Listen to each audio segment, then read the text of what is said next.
Hola, buenas noches. Bienvenidos al programa. Yo soy Jaime Bailey. Hoy es martes 14 de septiembre de 2021. Estamos saliendo en directo desde Miami para todo el mundo.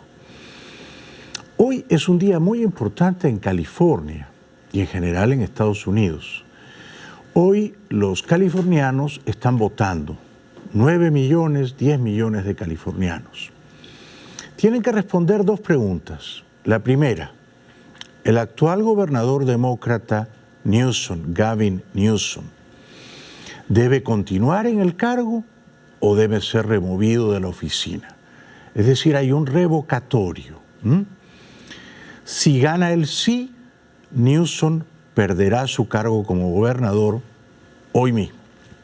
Si gana el no, Newsom seguirá como gobernador hasta el final de su mandato en enero de 2023. Pero hay una segunda pregunta que están contestando a esta hora de la noche todavía los californianos. La votación se cierra a las 8 de la noche hora del Pacífico, o sea, 11 de la noche hora de Miami. Por tanto, durante este programa no sabremos si Newsom sobrevivió o no a la revocatoria. La segunda pregunta es, si el gobernador demócrata Newsom es revocado en California, ¿quién debería reemplazarlo? Hay 46 candidatos.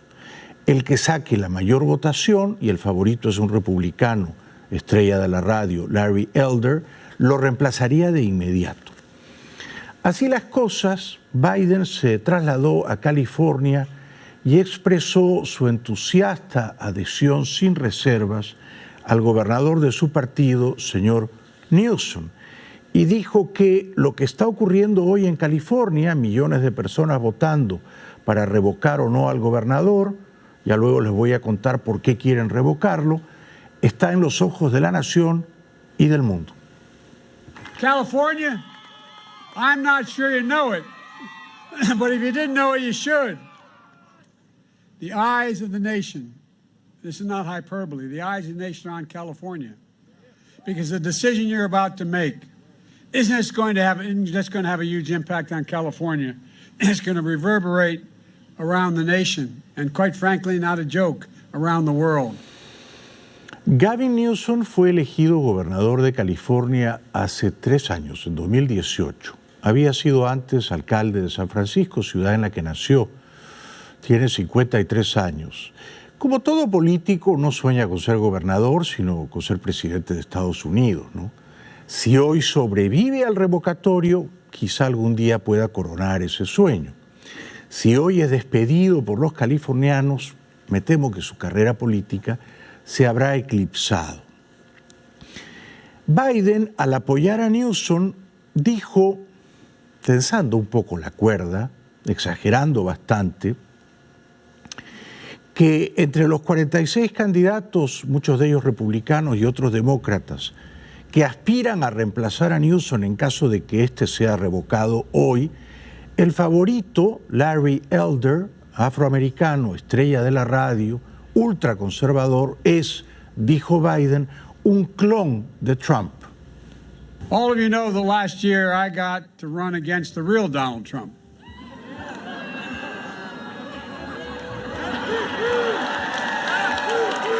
Well, this year, the leading Republican running for governor is the closest thing to a Trump clone that I've ever seen in your state. No, I really mean it. And he's leading the other team. He's the clone of Donald Trump. Can you imagine him being governor of this state? You can't let that happen. Pero a despecho del presidente Biden puede que ocurra. Recuerden ustedes que los californianos eligieron al actor Arnold Schwarzenegger como gobernador de su estado, ¿no? También hay que tener en cuenta que es un estado tradicional, históricamente demócrata, ¿no? Newsom ganó la gobernación con casi 62%. En las elecciones de 2020, Biden sacó arriba del 63% de los votos en California. Es decir, que en California casi siempre ganan los demócratas. El problema es que ahora muchos californianos están decepcionados y enojados con su gobernador, porque el año pasado, en el peor momento de la pandemia, el gobernador demócrata Newsom ordenó medidas sumamente severas y estrictas de cuarentena a la población. Cerró los negocios, encerró a la gente en su casa, restringió severamente las libertades personales. Meses después, en noviembre del año pasado, fue pillado Gavin Newsom en un restaurante carísimo, The French Laundry, cenando adentro del restaurante sin mascarillas. Complicidad moral del gobernador demócrata, que en público exigía a los californianos unas grandes privaciones, unas grandes restricciones a sus libertades, y que en privado él no se imponía esas mismas privaciones.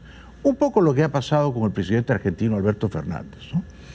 Eso provocó la revocatoria y por eso hoy los californianos están votando por revocarlo o no.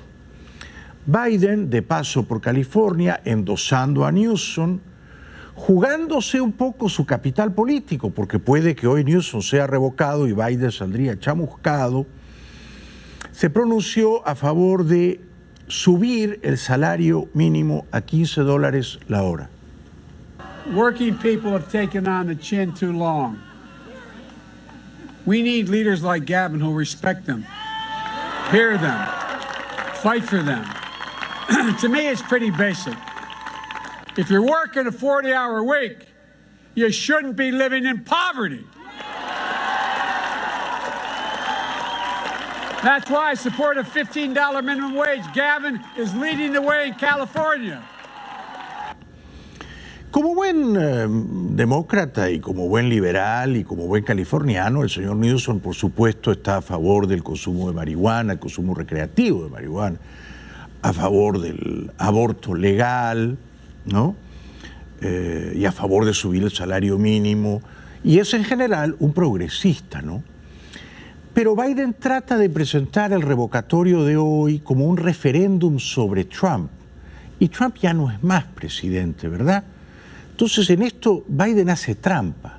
Biden dice que si uno quiere votar contra Trump, hay que votar a favor de que Newsom termine su mandato. Si uno quiere votar a favor de Trump, entonces uno tiene que despedir a Newsom. Pero Trump no está en la boleta, en la cédula de votación. Y no es un referéndum sobre él, es un referéndum sobre Newsom. Si ha sido o no un buen gobernador, si ha honrado o no sus promesas, y si debe o no culminar su mandato hasta enero 2 del 2023. Trump no corre. Folks, I could go on, but here's the deal. I'm going to make this as simple as I can. You either keep Gavin Newsom as your governor, or you'll get Donald Trump. It's not a joke.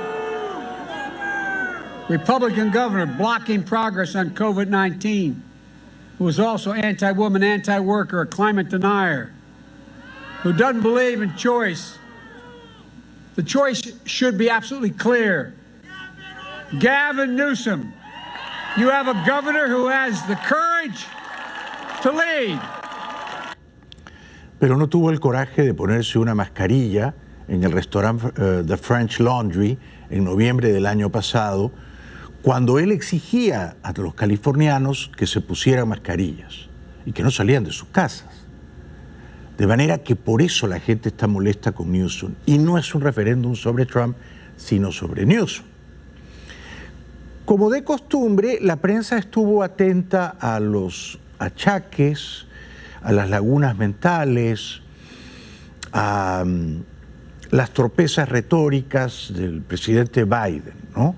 Dada su edad, todo esto es perfectamente comprensible. Como además no para de viajar, porque viaja todos los días, desde luego viajar en el avión presidencial debe de ser una tentación, se notó en su discurso de aval o de endose al gobernador californiano Newsom, que puede ser hoy despedido por los habitantes de ese gran estado, 9, 10 millones de votantes, se notó que, claro, Biden no estaba en el más saludable o robusto de sus días. We don't need politics in this battle against COVID. We need science. We need courage. We need leadership. We need Gavin Newsom.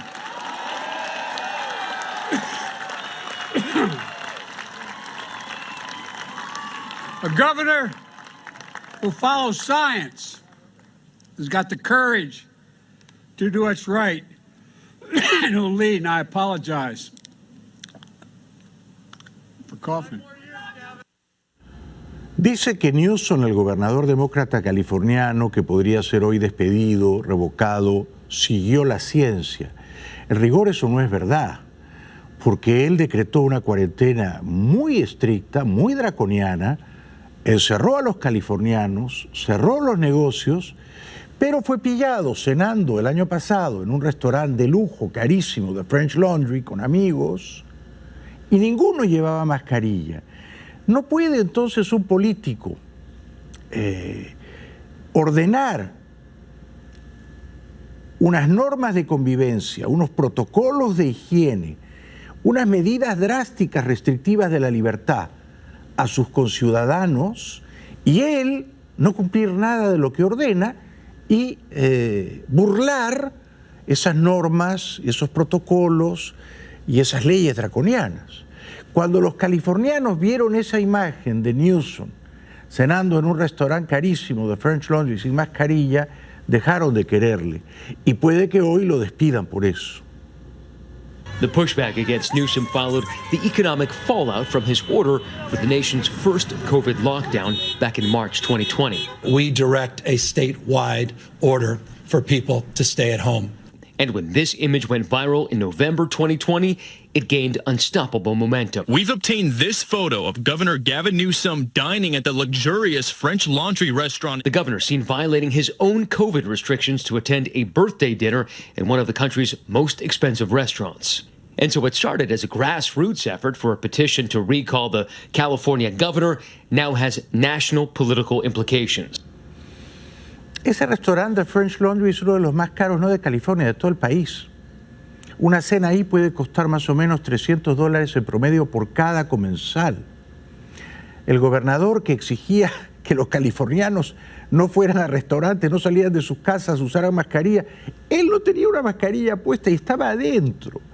Eso es un escándalo, es un bochorno y por lo tanto el revocatorio tiene todo el sentido del mundo. Y además Newsom puede ser revocado hoy y los californianos podrían elegir como gobernador a un demócrata. Hay 46 candidatos para reemplazarlo. De ellos, 20 y tantos son demócratas. De manera que el favorito es un republicano, estrella de la radio, ultraconservador, Larry Elder, pero si los californianos quieren despedir a Newsom y darle el cargo a un demócrata, pueden hacerlo. A Republican victor could appoint a replacement for 88-year-old Democratic Senator Dianne Feinstein and tip the balance of the Senate. On Monday, we met his chief competitor, conservative radio host Larry Elder, who was campaigning in Los Angeles. Elder wants to roll back many of the state's COVID restrictions, telling pushing policies that are already in place in Texas and Florida that have helped spike COVID surges there. Is that something that California should want? Well, everybody in California who wants to get vaccinated can be vaccinated. Dice que cada uno puede elegir vacunarse, pero no dice que él se opone a que, por ejemplo, los empleados públicos todos en California estén obligados a vacunarse u obligados a usar mascarilla, ¿no? Sería bien raro, que los californianos hoy, y lo vamos a saber sobre el filo de la medianoche, hoy, martes, si acaso, porque de repente la votación está reñida, que habrá que esperar unos días, ¿no? Sería bien raro que los californianos, que siempre votan abrumadoramente demócrata, liberal, progresista, echaran al gobernador demócrata, liberal, progresista, por mentiroso, y le dieran el cargo a este comentarista radial ultraconservador del Partido Republicano. Sería una gran sorpresa, ¿no? Pero puede ocurrir. las encuestas revelan que la cosa está bien pareja, bien peleada. También puede ocurrir que, claro, Newsom sobreviva al desafío y no sea revocado y salga un poco despeinado, ¿no?, de la circunstancia. Lo veremos. Vamos a la pausa y regresamos enseguida.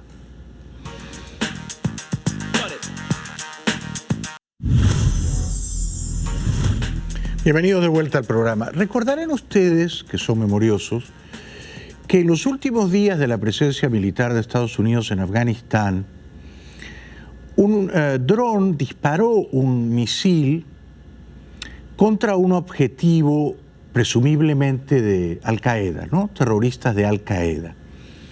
Ese misil impactó en un vehículo supuestamente lleno de explosivos que iban a ser disparados contra los estadounidenses, pero luego los testimonios de los vecinos en ese barrio de Kabul parecieron sembrar dudas respecto de si el objetivo, el blanco, había sido bien elegido.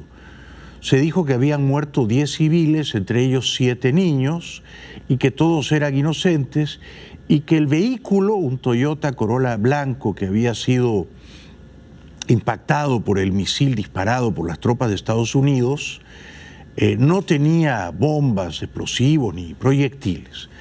Así las cosas, y como en este gran país la prensa investiga siempre los presuntos excesos o abusos o desafueros del poder, el New York Times, gran periódico, se abocó a la tarea de investigar si ese misil disparado por ese dron impactó o no a un blanco terrorista. In one of the final acts of its 20-year war in Afghanistan, the United States fired a missile from a drone at a car in Kabul. It was parked in the courtyard of a home, and the explosion killed 10 people, including 43-year-old Zamarai Ahmadi and 7 children, according to his family. The Pentagon claimed that Ahmadi was a facilitator for the Islamic State and that his car was packed with explosives, posing an imminent threat to U.S. troops guarding the evacuation at the Kabul airport. The procedures were correctly followed, and it was a righteous strike. Por un lado, entonces, el Pentágono afirma que Ahmadi, que era el blanco del misil que fue asesinado o ejecutado o dado de baja, era un terrorista del Estado Islámico. Pero este reportaje del New York Times sugiere que no era un terrorista, sino un trabajador humanitario de una ONG. What the military apparently didn't know was that Ahmadi was a longtime aid worker who colleagues and family members said spent the hours before he died running office errands and ended his day by pulling up to his house. Soon after, his Toyota was hit with a 20-pound Hellfire missile. What was interpreted as the suspicious moves of a terrorist may have just been an average day in his life. And it's possible that what the military saw Ahmadi loading into his car were water canisters he was bringing home to his family, not explosives. Es decir, que aparentemente esos contenedores plásticos estaban cargados de agua que él pensaba repartir en el barrio porque no había agua. Pero Estados Unidos pensó que eran contenedores con explosivos, lo que dio lugar aparentemente al malentendido. Estas fueron las últimas horas en la vida de Semari Ahmadi, ingeniero eléctrico. Using never-before-seen security camera footage of Ahmadi, interviews with his family, co-workers and witnesses, we will piece together for the first time his movements in the hours before he was killed. Zamarai Ahmadi was an electrical engineer by training. For 14 years, he had worked for the Kabul office of Nutrition and Education International. NEI established a total of 11 soybean processing plants in Afghanistan. It's a California-based NGO that fights malnutrition.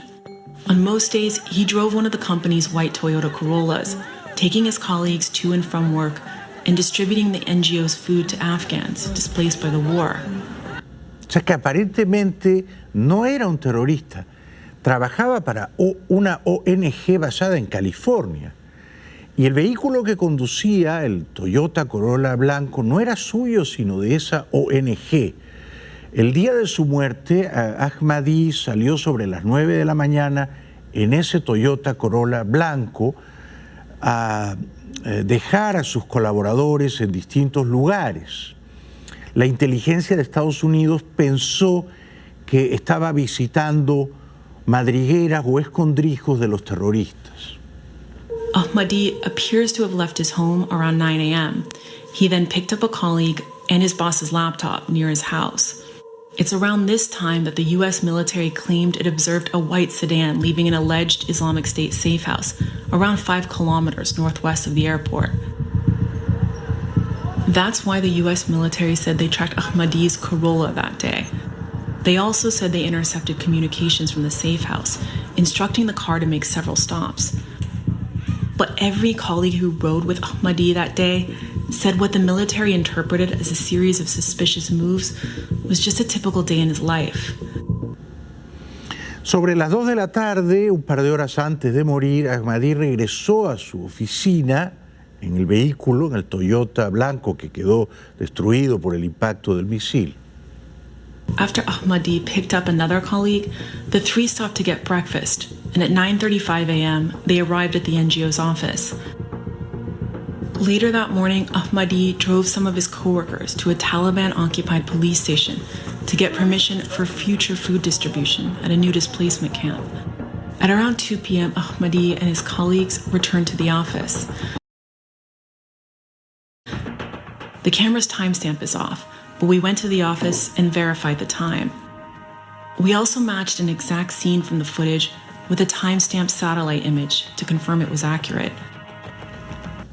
Ahmadi y sus colaboradores fueron detectados por la inteligencia de Estados Unidos jalando unas mangueras, llenando unos contenedores, moviendo el vehículo.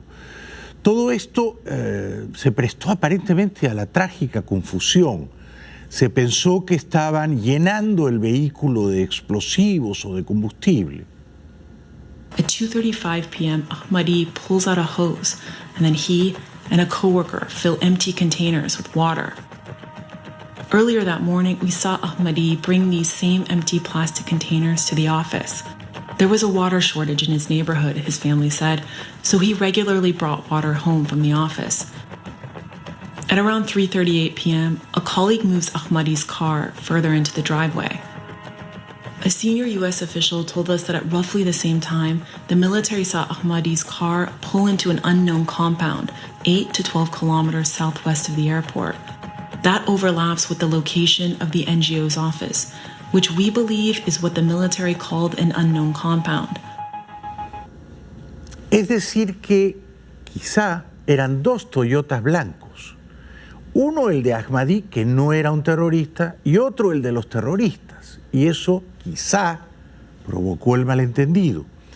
Porque momentos antes de ser disparado el misil, un dron espió el patio y el vecindario donde impactaría el cohete. A U.S. official said the military feared the car would leave again and go into an even more crowded street or to the airport itself. The drone operators, who hadn't been watching Ahmadi's home at all that day, quickly scanned the courtyard and said they saw only one adult male talking to the driver and no children. They decided this was the moment to strike.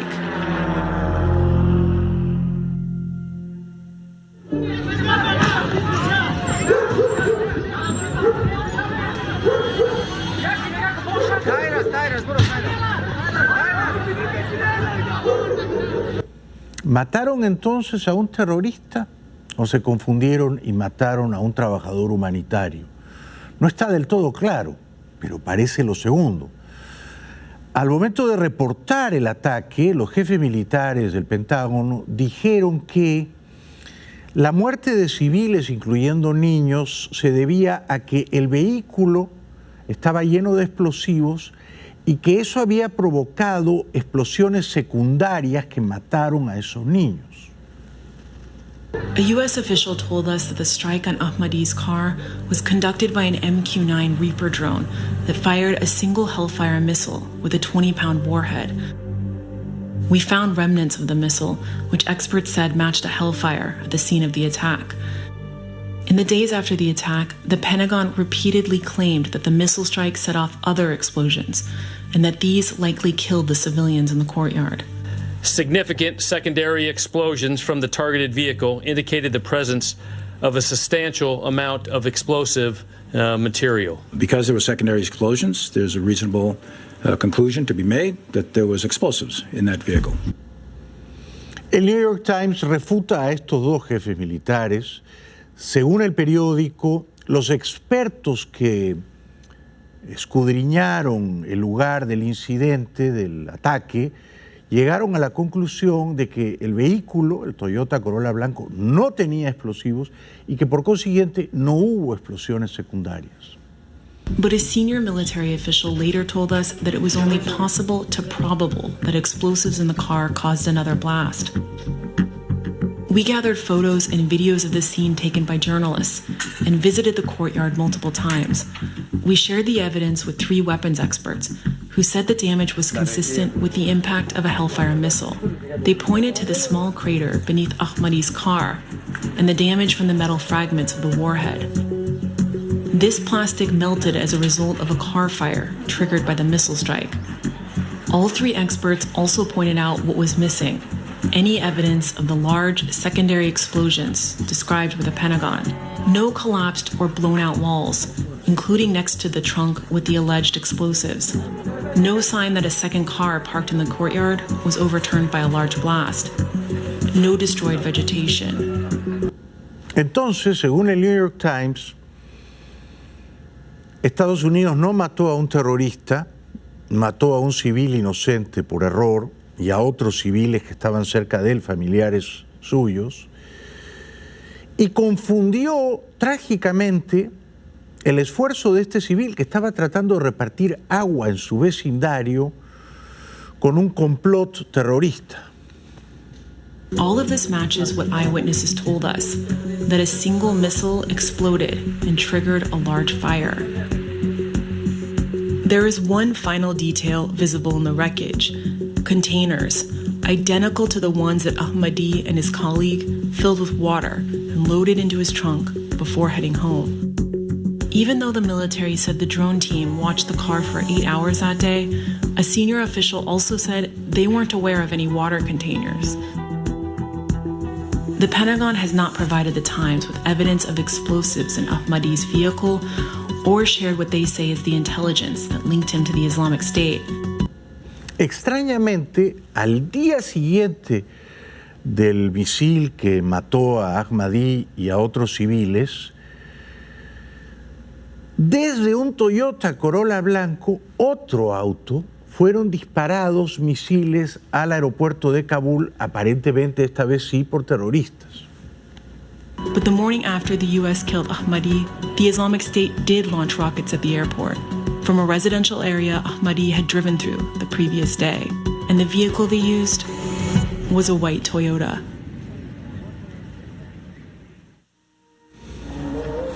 The U.S. military has so far acknowledged only 3 civilian deaths from its strike and says there is an investigation underway. They have also admitted to knowing nothing about Ahmadi before killing him, leading them to interpret the work of an engineer at a U.S. NGO as that of an Islamic State terrorist. Irónicamente, tristemente, Ahmadi y su familia habían pedido venir aquí a Estados Unidos. Soñaban con vivir aquí. 4 days before Ahmadi was killed, his employer had applied for his family to receive refugee resettlement in the United States. At the time of the strike, they were still awaiting approval. Looking to the U.S. for protection, they instead became some of the last victims in America's longest war. Una pausa y regresamos enseguida.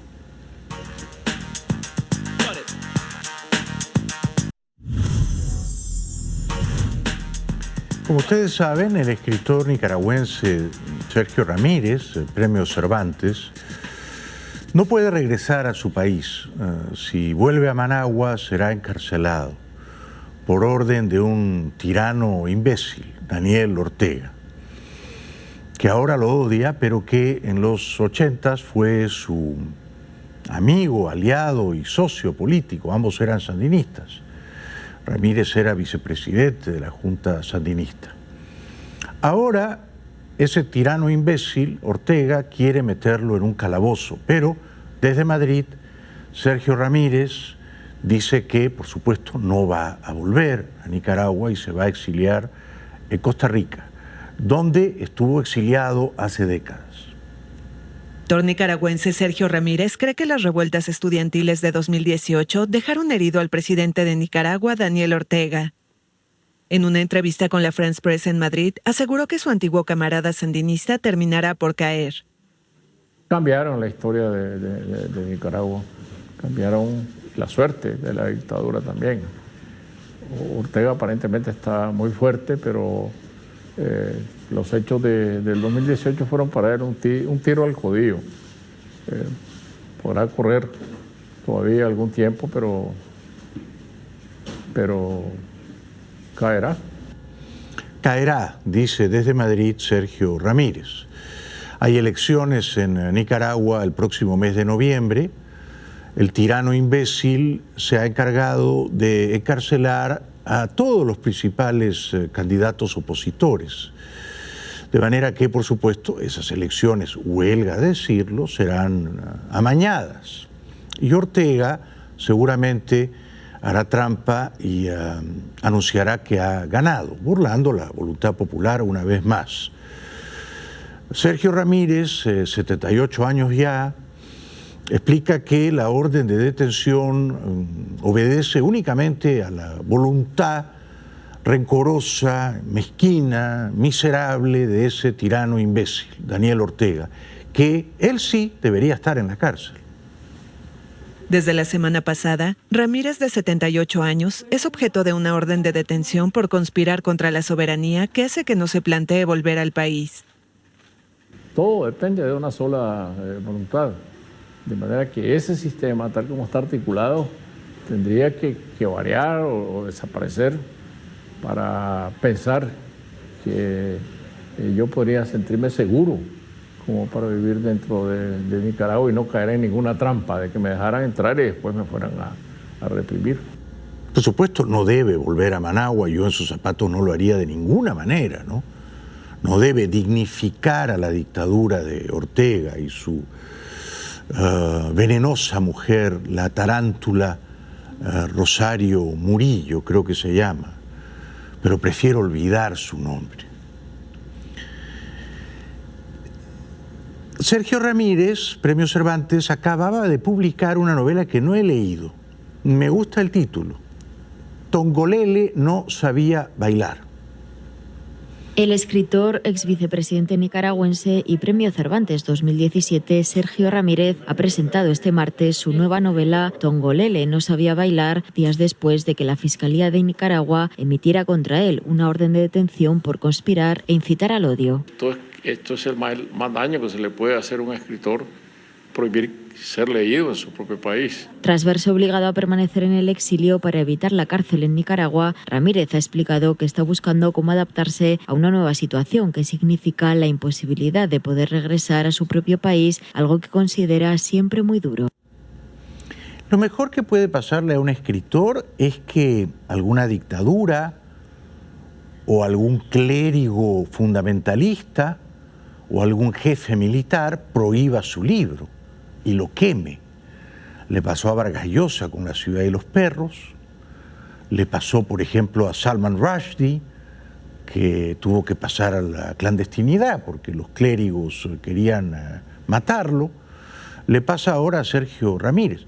Es bien seguro que su libro Tongolele no sabía bailar va a vender muchísimo más gracias a la censura oficial del tirano imbécil.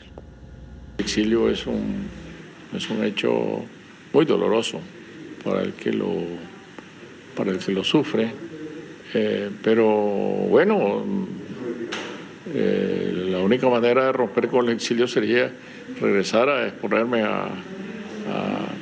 con seguridad a ir a la prisión, y es algo que no estoy dispuesto a hacer, simplemente a ser un prisionero más. ¿El exilio de un escritor es siempre doloroso? Yo creo que no. Es doloroso si el escritor desea volver a su país de origen y no puede, no lo dejan, porque ha sido expulsado. Entonces es doloroso.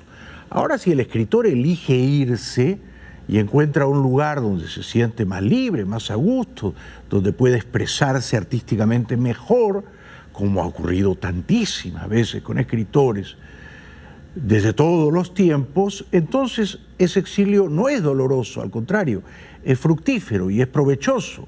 El escritor regresa a su país de origen un ratito y luego sale espantado.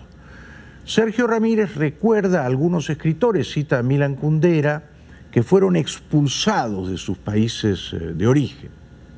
Muchos escritores han tenido que salir forzadamente de su país. Milan Kundera, Tomás Mann, qué sé yo, tantos otros que huyeron de regímenes represivos. Algunos consiguieron volver alguna vez, otros no lo consiguieron nunca, como Sandro Marais, que murió en los Estados Unidos y fue prohibido dentro de su propia lengua. Y muchos otros, ¿no? Wilde se tuvo que ir a París porque era homosexual. Víctor Hugo se tuvo que ir de París a Londres porque lo perseguían los franceses, ¿no? Ese refinadísimo austriaco Stefan Zweig se tuvo que ir de Europa por el nazismo y se suicidó con su esposa en Brasil, ¿no? Pienso en Canetti, pienso en Conrad, pienso sobre todo en ese prodigioso escritor, autor de Lolita, el ruso Vladimir Nabokov, que se fue a Londres y después a Estados Unidos y que terminó escribiendo en inglés. Qué cabeza portentosa, ¿no? Pero luego pienso más cerca entre nosotros en dos prominentes cubanos. No tuve la suerte de conocer a ninguno. Reinaldo Arenas. Reinaldo Arenas no podía volver a Cuba porque quería ser un hombre libre. Era gay, por supuesto, era un escritor torrencial, caudaloso, luminoso. Se quitó la vida en Nueva York. Y pienso sobre todo en un grandísimo escritor cubano, censurado desde siempre por la dictadura de ese país. Al principio era crítico de cine, Guillermo Cabrera Infante. Quiso exiliarse en Madrid. Franco era dictador, no se lo permitieron, se exilió en Londres, se afincó en Londres con Miriam, su mujer. Y en Londres escribió libros formidables. Y nunca se rindió, y nunca claudicó. Y era, por supuesto, un hombre devorado por la nostalgia de volver a su Cuba natal. No volvió nunca, y murió en el exilio, ¿no? Esos exilios han de ser inmensamente dolorosos, ¿no? Reinaldo Arenas o Cabrera Infante, ¿no? Pero en el caso de Sergio Ramírez, me parece a mí que el tirano imbécil de Ortega le ha hecho un favor al prohibir su libro, ¿eh? Creo que las tiranías tienen cierto refinamiento que lo lleva a prohibir los libros. Y esto es el más daño que se le puede hacer a un escritor, prohibir ser leído en su propio país. Ahora es distinto, porque ahora en las redes sociales mis libros están circulando profusamente en Nicaragua y sobre todo este último libro de la prohibición, ya que fue prohibido su entrada al país, está circulando profusamente en versiones electrónicas en las redes sociales. Entonces las prohibiciones son otra cosa hoy en día. Seguro que su libro va a vender muchísimo. Le mando un abrazo a Sergio Ramírez, a quien conozco y aprecio y a quien he leído con admiración. Yo por suerte sí puedo regresar al Perú, ¿no? A Lima, ciudad en la que nací. Nadie me ha expulsado, ni echado, ni deportado, pero mi familia generalmente me aconseja que no me apure en volver, ¿no? Mejor quédate por allá y ya te iremos a visitar. Ya regresamos.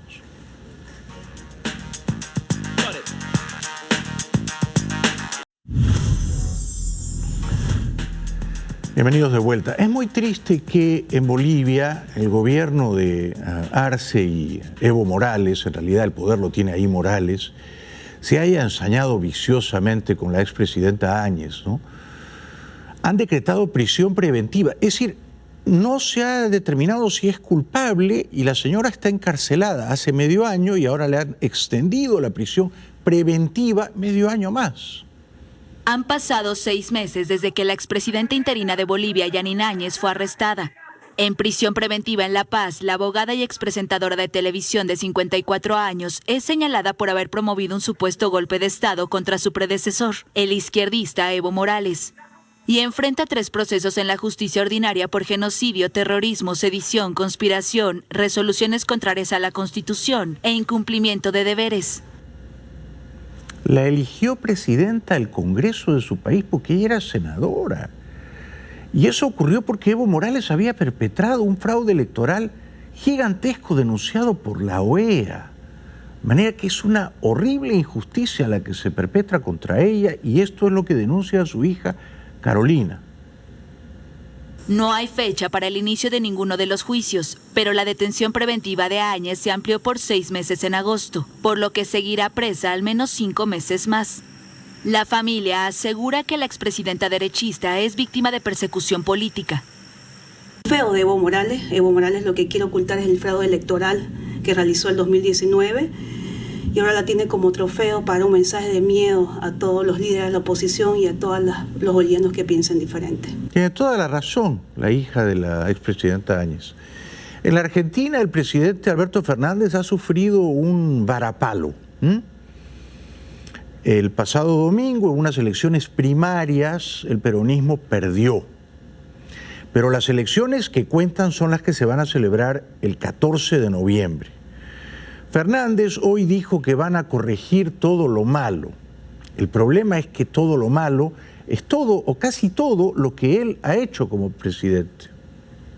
Es la hora de ordenar, de seguir haciendo lo que veníamos haciendo y estaba bien hecho, de hacer lo que debimos postergar y no hicimos, de corregir las cosas que hicimos mal. Y yo les pido a los que nos votaron, muchos deben estar aquí, gracias por acompañarnos, gracias por confiar en nosotros. A los que no nos votaron, les pido por favor que piensen que la Argentina merece algo mejor que lo que nos pasó hasta el 2019. Fernández se merece el repudio popular, lo mismo que el gobernador de California, Newsom. Por un lado ordenaba a los argentinos encerrarse, cerraba los negocios, recortaba sus libertades, y él por otro lado en la Casa de Gobierno en Olivos daba fiestas y nadie usaba mascarillas, y entonces en privado no hacía lo que predicaba en público. Por eso los argentinos están comprensiblemente decepcionados y mortificados con él. Yo les pido, porque estamos en campaña, ¿para qué les voy a mentir? Empezamos la campaña definitiva. Que por favor, ninguno de nuestros militantes, ninguna militante nuestra, baje los brazos, con mucha fuerza, con más convicción que nunca, con la convicción de siempre. Vamos a golpearle la puerta al vecino que no fue a votar y expliquémosle lo que está en juego. Lo que está en juego es su futuro. No es el futuro de nuestro gobierno, es el futuro de ellos. Lo que está en juego es que la Argentina se ponga de pie. Lo que está en juego es que el trabajo vuelva. Lo que está en juego es que los empresarios argentinos sigan radicando su capital aquí. Parece un hombre desesperado, ¿no? Lo es. Ha perdido, va a volver a perder en noviembre, no va a ganar la reelección. Principalmente porque su credibilidad está socavada, erosionada. Su palabra no vale nada, como el peso argentino. Y la economía va de mal en peor y el manejo de la pandemia ha sido desastroso. Entonces, Fernández es un político chamuscado, ¿no? Vamos a hacer una breve pausa y regresamos enseguida con una noticia que me pareció fascinante. Un pueblo en España donde la gente vive en cuevas. Decenas, centenares de cuevas, que son mucho más frías que las casas a ras del suelo. Ya venimos.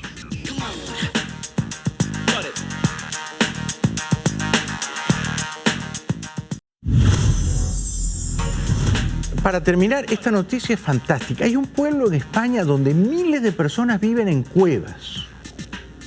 Guadix y sus alrededores, un pueblo que vive casi enteramente bajo tierra, en el corazón de las montañas de arcilla. Con más de 6.000 cuevas habitadas, es el lugar con la mayor concentración de viviendas en cuevas de Europa. Carmen tiene una herencia de su familia. Toda era de mis padres y provenía de sus antepasados, de sus abuelos, bisabuelos, incluso hasta mis tatarabuelos. Es decir, yo tengo documentación de que esta cueva puede tener aproximadamente 150 años. Esta casa ha sido renovada de generación en generación. Cuando ellos vivían aquí ni había electricidad, ni había baño, e incluso el baño se hizo cuando ya estaba yo grande. Y sus hijos están planeando sacarle provecho. Quienes viven en esas cuevas a 30 o 40 metros debajo de la tierra dicen que es mucho más fresco, que no se pasa calor. La razón es que el calor exterior es abrumador, más de 40 grados en verano. Vámonos para adentro porque aquí en la calle hace muchísima calor, 20 grados, más fresco en el interior, y cuanto más se adentran en las montañas, mejor es el aislamiento. Es decir, estáis a 30 metros bajo tierra. Aquí estáis a 40 metros bajo tierra. Aquí hay como 2 aires acondicionados, muy frescos. No hace falta el aire acondicionado en verano ni calefacción en invierno. El resultado, la factura energética es especialmente baja. Una ventaja innegable, según Florentina. Antes vivía en una casa convencional. Porque yo la he pagado, 100 y pico de euros de luz y 200 euros de agua. Y aquí, bueno, siempre la facilidad de cada 3 meses 40 euros. Fantástico, ¿no? Cuando me echen de la televisión me voy a ir a vivir a una cueva en España. Me gusta mucho la idea, ¿eh? Una cueva. Sin la parafernalia tecnológica de la modernidad. Una cueva. Genial. Esto fue todo por hoy. Muchas gracias por acompañarnos, si nos han acompañado hasta el final. Gracias por vernos en Estados Unidos por Mega TV y en muchos otros países, en Perú, en Chile, en Colombia, en Argentina, en Costa Rica, en Panamá. Gracias de corazón. Seguiremos conspirando mañana. Por hoy, muchas gracias, muy buenas noches.